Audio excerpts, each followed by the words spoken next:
everybody, it's Christina of CraftyPaws. I'm here to share a quick process video for a masculine birthday card. In fact, this is going to be like a little mini series of masculine birthday cards because today is my father's birthday. He's turning 83. We're actually celebrating it tomorrow, so I'm getting this card done just in time. And next week is my father-in-law's birthday. He's turning 85. And my nephew's birthday, and he's turning 26. So I'm going to be doing a quick little short series of masculine birthday cards. But this first one is a really quick and I think super cute birthday card, and I used a couple of greeting farm stamps. This is the little heroes, and I use this little guy right here along with this mask and this sentiment that says, "You're my hero." I also used inside the card, "Happy Birthday, Dad," and this is a greeting farm stamp set as well. It's from the I Love Dad stamp set. And then to create this little shaker window, it's kind of like a bursting effect so that it looks like this little guy is bursting through the card. And I use this Pretty Pink Posh peekaboo die. And I love how that came out. And then I created a little window, tossed in some sequins in different sizes, and then I also glued some on the top. Inside is really simple. It just has that sentiment on some patterned paper that I had in my scrap box. And I hope you enjoy the process video. I'm using the Pretty Pink Posh peekaboo die, and I'm placing it on a card front, just a plain cardstock piece. And I'm running it through my Big Shot. I'm using a little piece of washi tape just to make sure that the piece stays in place. And the die actually doesn't cut all the way across, so I'm taking my X-Acto knife and cutting the center part of that. And now I'm using a bone folder to kind of curl the edges or the flaps of this peekaboo die cut. And I wanted to do that just so that the flaps would kind of roll out, so it would look like it was bursting out. And I wanted a little bit of dimension here. So I'm using a little bit of wet glue. This is art glitter glue. And I'm just putting a little bit of glue on the tips of each of the flaps, and I'm putting them down so that the flaps kind of have a roll to them. Now I'm going to be stamping out the sentiment, which I probably should have done before doing that rolling with the die cut so that it wouldn't get in the way. But with a MISTI tool, luckily it's okay. And I'm using my hand there to kind of prep the stamp because it's a brand new stamp, and just that little wetness or oils from my hand really prep the stamp well. Now I'm using the little mask from the stamp set, and I'm stamping that out again using my MISTI, and I'm using Memento Tuxedo black ink here and stamping that out. Now I'm going to be creating a little mask, and I'm stamping it out on a little post-it piece of paper. And I think I skipped that part for some reason in the videotaping, but I'm positioning the little superhero guy over top of the mask. But before I stamp him out, I am fussy cutting out the little mask of the mask that I stamped out onto a little post-it note.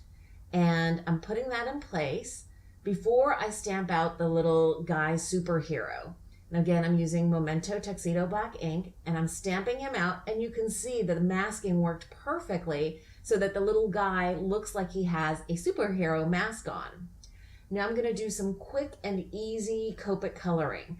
These images are so small that there's not a whole lot of shading that needs to get done. So I started with a base coat for the skin of E51. I added a little bit of shadow underneath his bangs and underneath his mask with E21, and then lastly I added a little bit darker color with E11. Now I'm gonna start with his hair. I wanted to give him black hair because my dad, when he was younger, had black hair, and I like putting in highlights into black hair with blue. So I'm using a B01, and I'm just following the curves of his hair so that it has blue undertones or highlights, whichever way you want to look at it. And now I'm taking a kind of mid-tone gray. This is a C5. I end up using C5, C7, and C9.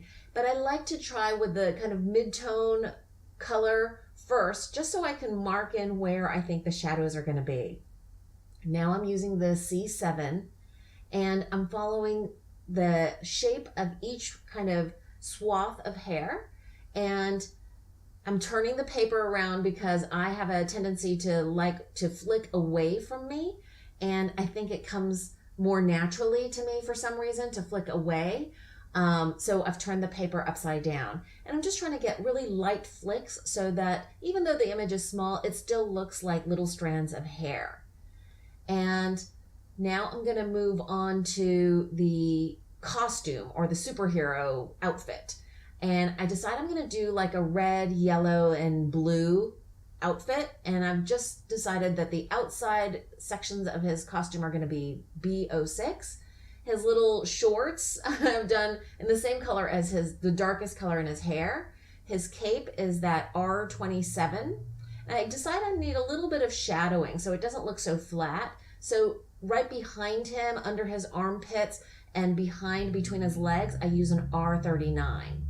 Now I realize I want his fists to look like their hands rather than with gloves on, so I decide to just add a little more of the skin tone. I think I used E21. For the superhero, chest plate, I decide I'm gonna put in a D for dad, and I'm using a Copic multi-liner pen in 0.05 to do that little D.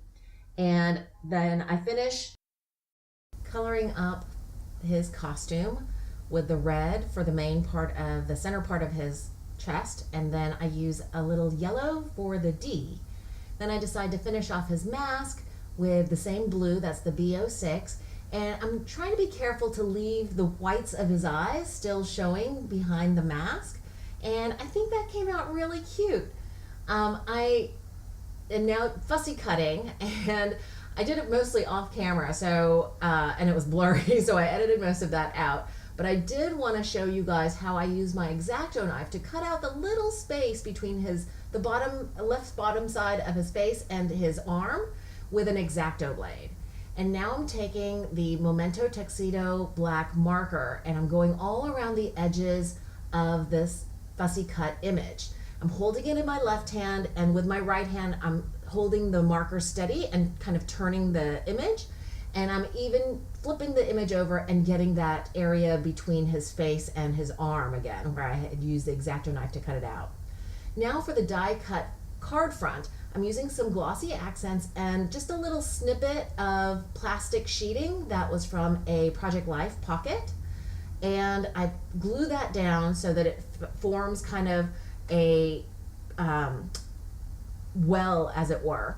And I'm using some double-sided foam adhesive, and I'm using 2 layers of it to get some good depth for the card front. And I'm cutting the double-sided foam adhesive tape down the middle because it's pretty wide, and I don't want to waste a lot of this tape, but I do want 2 layers of it, and I'm just making sure that I get all around the die cut opening where I had put that plastic sheeting, because that's where my shaker pieces are going to go. And I'm using my embossing buddy or tool to put some powder around the edges of that double-sided foam adhesive, just around the well, so that the sequin pieces don't stick to the edges. Now I'm removing all of that release paper on the 2 layers, and I'm putting the card base onto that, and that's my shaker. Now I'm using more glossy accents to glue down the little superhero guy, and for a finishing touch on the card front, I'm adding some sequins.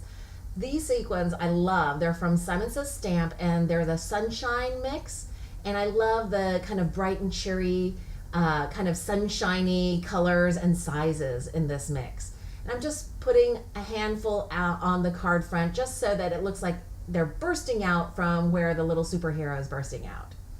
And now for the inside, I'm using a piece of scrap paper and this I Love Dad stamp set from the Greeting Farm. And the sentiment just says, "Happy birthday, Dad!" exclamation point. And I'm using VersaFine ink because that's really good for fine detail images or stamps. And I'm gonna just stamp that onto my card liner. And I'm stamping it out twice because sometimes with patterned papers, you don't get a crisp stamping, and doing it twice made it super clean and crisp. And this is my finished card. I hope you enjoyed this process video. If you did, please give it a thumbs up. I'd really appreciate it. I hope you all are having a wonderful crafty day, and thank you so much for watching. Bye. I'll see you in the next video.